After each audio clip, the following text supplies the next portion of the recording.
أعوذ بالله من الشيطان الرجيم أعوذ بالله من الشيطان الرجيم ولا تقف ما ليس لك به علم ولا تقف ما ليس لك به علم اور نہ پیچھے چل اس بات کے جس کا تجھے علم نہیں اور نہ پیچھے چل اس بات کے جس کا تجھے علم نہیں إن السمع والبصر والفؤاد إن السمع والبصر والفؤاد یقیناً کان اور آنکھ اور دل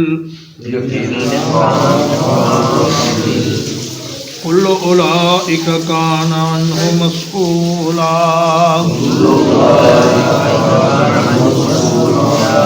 ان میں سے ہر ایک کے بارے میں سوال کیا جائے گا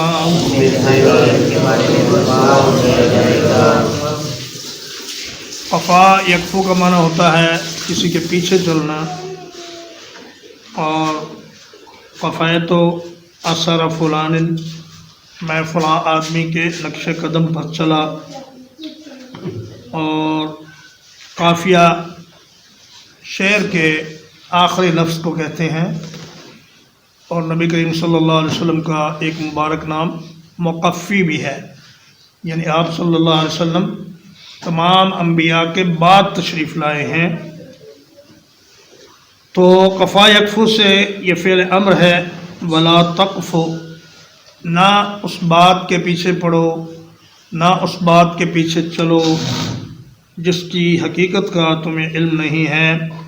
کوئی بھی بات انسان جب تک اس بات کا یقین نہ کر لے کہ یہ بات سچی ہے تب تک اسے آگے بیان نہ کرے۔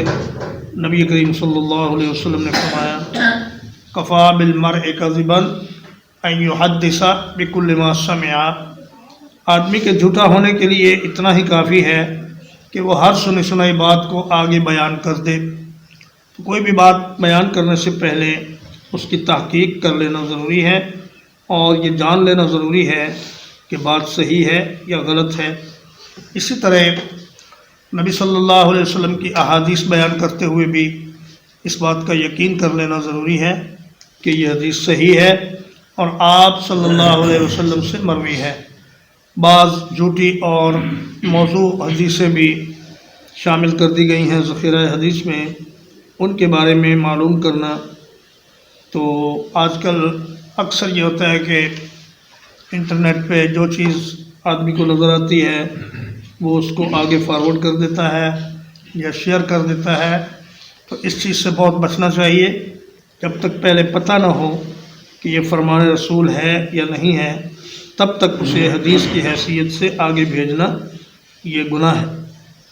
اور اسی طرح قرآن و حدیث کی دلیل کے ہوتے ہوئے کسی شخص کی رائے پر چلنا جس کے بارے میں آپ کو کچھ پتہ نہیں کہ یہ رائے صحیح ہے یا غلط ہے، اور اس کے صحیح اور غلط ہونے کا پتہ اسی وقت چلے گا جب اسے قرآن و سنت کی میزان پر رکھا جائے گا۔ اگر کسی شخص کی رائے اللہ کی کتاب یا رسول اللہ صلی اللہ علیہ وسلم کے فرمان کے خلاف ہے تو پھر اس پر عمل کرنا درست نہیں۔ ان السمع، کان، والبصر، اور آنکھ، والفؤاد، اور دل، انسان جو بھی معلومات حاصل کرتا ہے وہ ان تین ذرائع سے کرتا ہے، اور چونکہ باتیں کان سے زیادہ سنی جاتی ہیں اس لیے کان کا ذکر پہلے فرمایا کہ جو کچھ تم سنتے ہو اور جو کچھ تم دیکھتے ہو اور جو کچھ تم سوچتے ہو اس سب کے بارے میں کل قیامت کے دن تم سے سوال ہوگا۔ یا تو اس کا معنی یہ ہے کہ اس آدمی سے سوال ہوگا کہ تم نے اپنے کان کو اور آنکھ کو اور دل کو کہاں استعمال کیا، اور یا خود ان اعضاء سے سوال ہوگا کہ تم بتاؤ بول کر کہ تمہیں اس آدمی نے دنیا کی زندگی میں کہاں کہاں استعمال کیا۔ اس لیے میرے بھائیوں، اپنے کانوں پر فلٹر لگاؤ اور کوئی بھی ایسی بات کان کے اندر نہ جانے دو جس میں اللہ اور اس کے رسول صلی اللہ علیہ وسلم کی ناراضگی ہو، اور آنکھوں پر پہرے بٹھاؤ۔ اس لیے کہ آنکھ کا غلط استعمال انسان کو بہت بڑی مصیبت میں گرفتار کر لے گا، اور اللہ پاک کے دیدار سے ایسی آنکھ محروم ہو جائے گی جو اس دنیا میں حرام چیزوں کو دیکھنے میں مشغول رہی۔ والفؤاد، اور دلوں کو اللہ کے ذکر سے منور کر لو، اور دل میں گندے خیالات اور شہوانی خیالات، اور آدمی کہتا ہے جی میں نے تو اپنا دل اپنے معشوق کو دے دیا ہے، اپنے محبوب کو دے دیا ہے، اب اس دل پر میرا کوئی اختیار نہیں، تو اس قسم کی باتیں ان سے اپنے آپ کو بچاؤ، اور اس دل کو خالص اللہ کے ذکر کا مرکز بناؤ۔ نبی صلی اللہ علیہ وسلم نے فرمایا دلوں کو بھی زنگ لگ جاتا ہے جیسے لوہے کو زنگ لگتا ہے، تو عرض کیا گیا یا رسول اللہ پھر ان کی صفائی کیسے ہوگی؟ تو فرمایا کہ اللہ کے ذکر سے اور تلاوت قرآن مجید سے۔ اپنا جو وقت ہم فضول کاموں میں لگاتے ہیں، ڈراموں میں، مزاحیہ پروگرام دیکھنے میں، اور کہانیاں سننے میں، اور قصے سننے میں، اس وقت میں اللہ تبارک و تعالیٰ کے قرآن کی تلاوت کریں۔ اور قرآن کی تلاوت کا ایک یہ عجیب تاثیر ہے کہ جب آپ اس کو چھوڑ دیتے ہیں تو پھر بالکل ہی قرآن سے دور ہو جاتے ہیں، اور جب آپ اس کو پکڑے رہتے ہیں، اس پر لگے رہتے ہیں، تو آہستہ آہستہ قرآن کی محبت انسان کے دل میں داخل ہو جاتی ہے، اور پھر اس کا دل قرآن کے بغیر چین نہیں پاتا۔ سیدنا عثمان رضی اللہ تعالیٰ عنہ فرماتے ہیں اگر تمہارے دل ٹھیک ہو جائیں تو تم قرآن مجید کی تلاوت سے کبھی بھی سیر نہ ہوا کرو، اور ہر وقت اللہ کا قرآن پڑھتے رہو۔ وَلَا تَمْشِ فِي الْأَرْضِ مَرَحًا،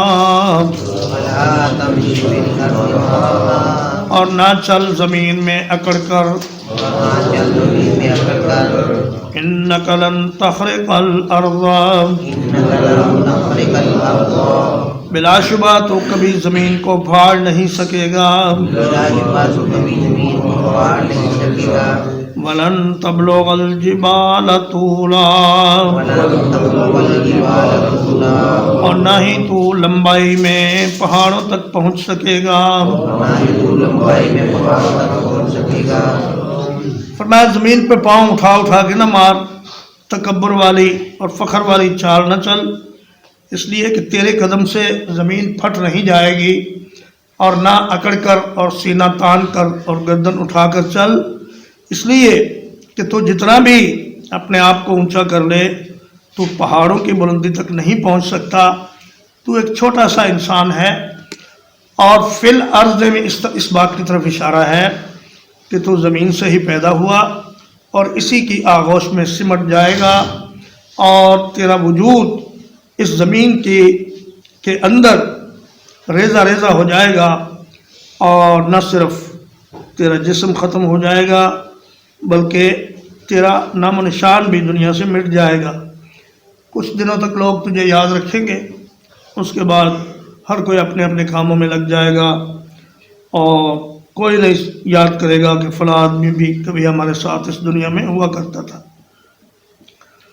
تو فرمایا کہ تکبر اللہ کو پسند نہیں ہے، دوسروں کو حقیر سمجھنا، اپنے آپ کو دوسروں سے بہتر سمجھنا، یہ ایسی بات ہے کہ نبی کریم صلی اللہ علیہ وسلم نے فرمایا لا يدخل الجنت من کان فی قلبہ مثقال ذرۃ من کبر، جس آدمی کے دل میں ایک ذرے کے برابر بھی تکبر ہوا وہ جنت میں نہیں جائے گا۔ تو صحابہ نے عرض کیا یا رسول اللہ آدمی تو چاہتا ہے کہ اس کے کپڑے اچھے ہوں، اس کا جوتا اچھا ہو، فرمایا یہ تکبر نہیں ہے، تکبر یہ ہے بطر الحق وغمط الناس، حق کو معلوم ہو جانے کے بعد نہ ماننا اور لوگوں کو حقیر سمجھنا، اور اسی میں اپنی شلوار اور اپنی پتلون اور اپنی چادر ٹخنوں سے نیچے لٹکانا بھی ہے۔ سیدنا عبداللہ ابن عمر رضی اللہ تعالی عنہ فرماتے ہیں ایک دفعہ میں نبی کریم صلی اللہ علیہ وسلم کے پاس سے گزرا، مررت علی رسول اللہ صلی اللہ علیہ وسلم، فرمایا ارفع ازارک، اے عبداللہ اپنی چادر کو اوپر اٹھاؤ، اپنے تہبند کو اوپر اٹھاؤ۔ فرفعت، تو میں نے کچھ اٹھایا، تو فرمایا فزد، اس کو اور اٹھاؤ۔ تو میں نے اور اٹھایا تو پوچھنے والا پوچھتا ہے کہ آپ کو پھر اللہ کے رسول نے کہاں تک چادر اٹھانے کا حکم دیا؟ تو حضرت عبداللہ فرماتے ہیں الی نصف الساق، نصف پنڈلی تک۔ اور حضرت جابر بن سلیم رضی اللہ تعالیٰ عنہ بیان کرتے ہیں کہ رسول اللہ صلی اللہ علیہ وسلم نے فرمایا، سنن ابی داؤد کی حدیث ہے، صحیح حدیث ہے، آپ نے فرمایا کہ ارفع ازارک الی نصف ساقیک، اے جابر اپنے تہبند کو آدھی پنڈلی تک اٹھا لو۔ فَإِنْ أَبَيْتَ فَإِلَى الْكَعْبَيْنِ، اگر تم یہ نہ کر سکو تو پھر کم از کم ٹخنے ضرور ننگے کر لو۔ اور فرمایا کہ یہ جو آدمی تکبر سے اور فخر سے اپنی چادر کو ٹخنوں سے نیچے کرتا ہے اس کو اللہ تبارک و تعالیٰ جنت میں داخل نہیں کریں گے۔ اب لوگ یہ کہتے ہیں جی ہم تو تکبر سے تو نہیں کرتے، ہماری تو مجبوری ہے، لوگ اس کو اچھا نہیں سمجھتے، تو شلوار لمبی سلوا لینا جان بوجھ کر، یہ تکبر ہی سے اپنے ٹخنوں کو ڈھانپنا ہے۔ اپنی شلواریں 2-2 انچ چھوٹی کرواؤ اور ان کو ٹخنوں سے اوپر اٹھاؤ، اور پتلونوں کو بھی اسی طرح کرو، تاکہ اللہ تبارک و تعالیٰ کل قیامت کے دن آپ سے اس بات کی باز پرس نہ کرے۔ کل ذالک کان سیئہ، اس میں سے ہر ایک چیز کی قباحت عند ربک مکروہا، تیرے رب کے نزدیک ناپسندیدہ ہے۔ اللہ تبارک و تعالیٰ نے سورۃ الاسراء کی اسی سورت کی آیت نمبر 22 سے لے کر 16 آیات میں 25 باتیں ارشاد فرمائی ہیں، جن میں سے بعض اوامر ہیں اور بعض منہیات ہیں۔ بعض تو کرنے کے کام ہیں، جیسے فرمایا رشتہ داروں کو ان کا حق دو، اور ماں باپ کی خدمت کرو، اور لوگوں کے کام آؤ، اور اچھے کام کرو۔ اور بعض منہیات ہیں جن سے منع کیا گیا، جیسے فرمایا کہ قتل ناحق نہ کرو، اور زنا نہ کرو، اور لوگوں کا مال ناجائز طریقے سے نہ کھاؤ، اور کسی پر ظلم اور زیادتی نہ کرو۔ تو ان آیات کو بار بار ہمیں پڑھنا چاہیے، یہ پورے دین اسلام کا خلاصہ ہے۔ اس کو اگر انسان اپنی زندگی میں نافذ کر لے تو اللہ کے فضل سے بڑی امید ہے کہ وہ آخرت میں کامیاب ہو جائے گا۔ ذالک مما اوحی الیک ربک من الحکمہ،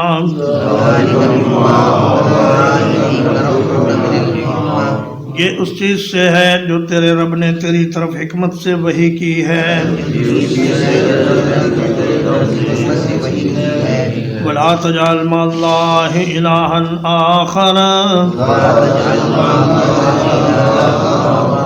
اور اللہ کے ساتھ کوئی دوسرا معبود نہ بنا۔ فَتُلْقَىٰ فِي جَهَنَّمَ، پس تو جہنم میں پھینک دیا جائے گا۔ ملوما مدحورا، ملامت کیا ہوا، دھتکارا ہوا۔ افاسفاکم ربکم بالبنین، کیا تمہیں چن لیا ہے تمہارے رب نے بیٹوں کے ساتھ؟ واتخذ من الملائکۃ اناثا، اور خود بنا لی ہیں فرشتوں میں سے بیٹیاں۔ انکم لتقولون قولا عظیما، یقیناً تم ایک ایسی بات کہتے ہو جو بہت بڑی بات ہے۔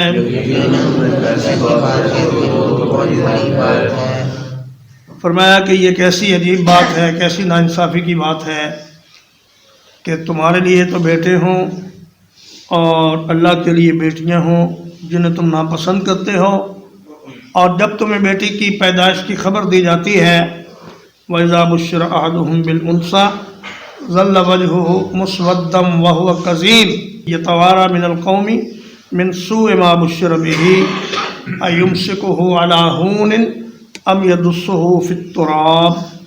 اپنا تو تمہارا یہ حال ہے کہ بیٹی کی خبر سن کر منہ کالا ہو جاتا ہے، دل غم سے بھرپور ہو جاتا ہے، اور تم سوچتے ہو کہ اس کو گھر میں رکھیں یا اس کو مٹی میں دبا دیں، زندہ درگور کر دیں، اور اللہ کے لیے بیٹیاں ثابت کرتے ہو۔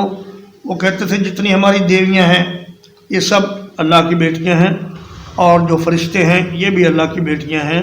فرمایا اللہ بیٹی بیٹے سے پاک ہے، اس لیے کہ اولاد ہونا محتاجی کی دلیل ہے، اور اللہ کسی چیز کا محتاج نہیں ہے۔ ترجمہ ایک بار پھر، وَلَا تَقْفُ مَا لَيْسَ لَكَ بِهِ عِلْمٌ وَلَا تَقْفُ مَا لَيْسَ لَكَ بِهِ عِلْمٌ، اور نہ پیچھے چل اس بات کے جس کا تجھے علم نہیں ہے۔ إِنَّ السَّمْعَ وَالْبَصَرَ وَالْفُؤَادَ، یقیناً کان اور آنکھ اور دل، كُلُّ أُولَٰئِكَ كَانَ عَنْهُ مسئولا، ان میں سے ہر ایک کے بارے میں سوال کیا جائے گا۔ وَلَا تَمْشِ فِي الْأَرْضِ مَرَحًا، اور زمین میں اکڑتے ہوئے نہ چل۔ إِنَّكَ لَن تَخْرِقَ الْأَرْضَ، بلا شبہ تو کبھی زمین کو پھاڑ نہیں سکے گا۔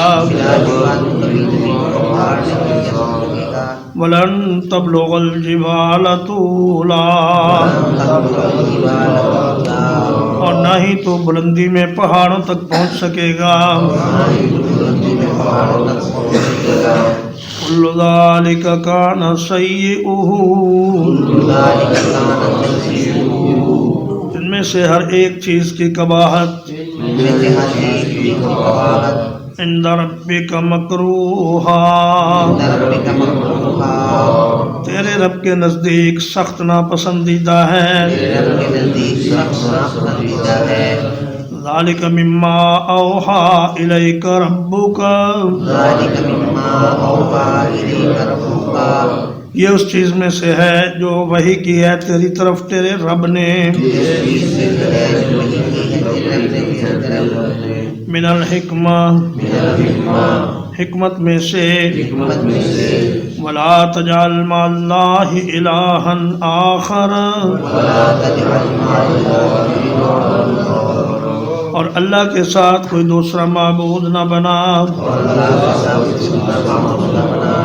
فتلقى في جهنم ملوما مدحورا، تو جہنم میں ڈال دیا جائے گا ملامت کیا ہوا، پھٹکارا ہوا۔ افاسفاکم ربکم بالبنین، کیا پھر تمہارے رب نے تمہیں بیٹوں کے ساتھ چن لیا ہے؟ وَاتَّخَذَ مِنَ الْمَلَائِكَةِ إِنَاثًا،